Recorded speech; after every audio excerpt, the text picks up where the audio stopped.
আসসালামু আলাইকুম। আপনারা সবাই প্রশ্ন করেছেন যে ভাই হটস্পট জোনটা মূলত কিভাবে কাজ করে। আমি আপনাকে উদাহরণ দিয়ে একটা জিনিস বুঝাই। ধরেন আপনার 6 তলা একটা বিল্ডিং আছে, এখানে আপনি 12টা রাউটার লাগাইছেন। এখন এখানে সমস্যা হচ্ছে একটা 12টা রাউটারের 12টা পাসওয়ার্ড। একটা কাস্টমার যখন আপনার নিচতলা থেকে 3 তলা শিফট হয়, তখন ওই কাস্টমারকে আবার 3 তলা নতুন ভাবে পাসওয়ার্ড দিতে হয়। সেই ক্ষেত্রে অসুবিধা হচ্ছে একটাই, উনি নিচতলার পাসওয়ার্ডটা ইউজ করতে পারতেছে, আবার 3 তলারটাও পারতেছে, বাট বাকি যে ফ্লোর গুলো আছে ওই ফ্লোর গুলো ইউজ করতে পারতেছে। যেহেতু পুরো বিল্ডিংটাই আপনার, আপনি চাইলেও ওনাকে পাসওয়ার্ড গুলো দিতে পারেন, বাট আপনি সঠিকভাবে ক্যালকুলেট করতে পারতেছেন না যে ওই গ্রাহকটাকে আপনার এখানে অ্যাক্টিভ আছে কি নাই। সো এই কাজটাই মূলত হটস্পট জোনে করে। ধরেন আপনার 12টা ফ্লোরে 12টা রাউটার একই আইপি তে চলবে। যখন গ্রাহক নিচতলা থেকে 3 তলায় যাবে অটোমেটিকলি কানেক্ট হবে, আবার 3 তলা থেকে 6 তলা যাবে অটোমেটিক কানেক্ট হবে, নিচতলা আসলেও কানেক্ট হয়ে যাবে। তো আপনি যদি একটা ভাউচার কার্ড দেন ওনাকে, ওই ভাউচার কার্ডটার যদি মেয়াদ থাকে 30 দিন, তাহলে 30 দিন উনি অনায়াসে যতগুলো ফ্লোর আছে আপনার সবগুলো ইউজ করতে পারবে। আবার মনে করেন আপনার একটা বিল্ডিং আছে এখান থেকে প্রায় 1 কিলোমিটার দূরে, এখন আপনি ওইখানে আবার সেম লাইনটা বসাইছেন, ওইখানে যখন গ্রাহক 1 কিলোমিটার দূর থেকে ওইখানে যাবে অটোমেটিকলি ওইখানে নেটটা ইউজ করতে পারবে। আর যেহেতু হটস্পট জোনের সুবিধা হচ্ছে একটাই, গ্রাহকগুলো অটোমেটিক ইন হয় অটোমেটিক আউট হয়। মানে ধরেন আপনি 30 দিন মেয়াদে একটা কার্ড বানাইছেন, ওই কার্ডটা যখন গ্রাহককে দিবেন 30 দিন পর অটোমেটিকলি ডিসকানেক্ট হয়ে যাবে। ধরেন আপনার পাসওয়ার্ড চেঞ্জ করা লাগে, তখন আর আপনার পাসওয়ার্ড চেঞ্জ করা লাগবে না, ম্যাক বসানো লাগবে না, কোনো কিছু করা লাগবে। আর বিশেষ করে এখন একটা সমস্যা হচ্ছে যে বেশি দেখা যাচ্ছে, যেটা হচ্ছে যে মোবাইল হটস্পট ইউজ করে। এখন আপডেট যে মোবাইল গুলো আছে সেগুলোতে মোবাইলের ওয়াইফাই হটস্পট যেটা আছে ওইটা ইউজাররা ইউজ করে। আপনি আপনার সবগুলো রাউটার ম্যাক করে দিছে, ম্যাক করার পর একটা গ্রাহক আপনার কাছ থেকে একটা মোবাইলে লাইন নিছে, ওনার বাসায় 5টা ডিভাইস আছে, উনি একটা লাইন যখন নিবে, নেওয়ার পরে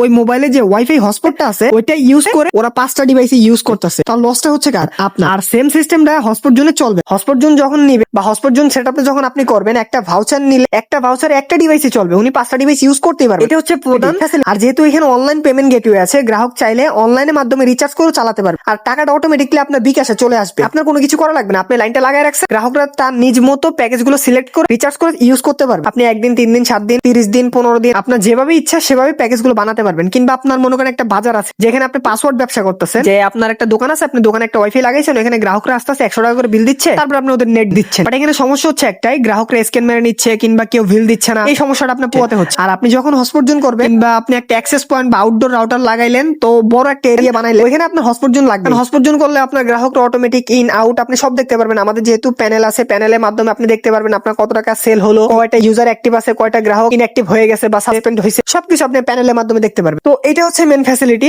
আর যদি হটস্পট জোন সম্পর্কে আরো বিস্তারিত জানতে চাইলে স্ক্রিনে দেওয়া হোয়াটসঅ্যাপ নাম্বারে যোগাযোগ করতে পারেন। আপনারা যারা ওমান, সৌদি আরব, দুবাই, কাতার আছেন, যাদের কিনা ওইখানে ইমো বা হোয়াটসঅ্যাপ চলে না, তারা চাইলে আমাদের কাছ থেকে বিপিএন নিতে পারেন। আমরা খুব স্বল্প মূল্যে বিপিএন ছাড় করে থাকি, লাগলে যোগাযোগ করতে পারেন।